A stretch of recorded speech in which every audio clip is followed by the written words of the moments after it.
Welcome to the MadgeTech app. This video is intended to serve as an introduction to the basic features of the MadgeTech app most users will need to familiarize themselves with to get the most out of their MadgeTech data logger. First, download the MadgeTech app using one of the QR codes provided or directly from your preferred app store. Once the app's been downloaded, make sure Bluetooth and location services have been turned on in your mobile device and then open the app. Starting at the top of the screen, the circular arrow icon near the top right corner will refresh the available devices list, allowing you to find the desired data logger to connect to if it's not already visible on the list.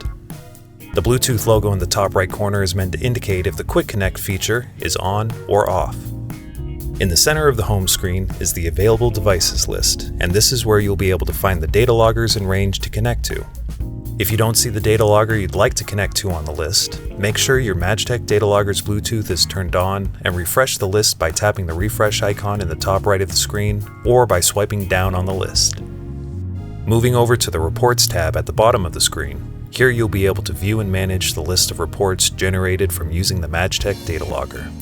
Reports can be saved either as PDF or CSV files depending on your preference and can be shared directly from the app.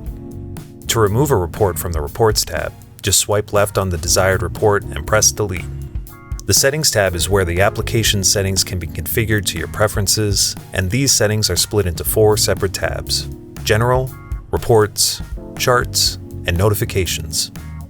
In the General tab, you'll be able to edit the producer ID, adjust the displayed temperature unit and theme to your liking, toggle UTC time, Quick Connect, and keep connection alive on or off, as well as select which language you'd like the app to appear in.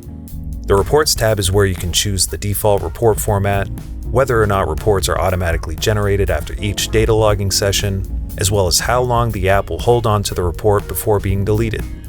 In the Charts tab, channel colors can be adjusted for more flexibility and a more appealing chart to look at depending on you or your business's preference. The last tab in the Settings menu is the Notifications tab, and this is where you'll be able to adjust the logger check mode, report alert time, prior and repeat warnings, and the calibration period. If you have any questions about the app or want to learn more, please reach out to our technical support team.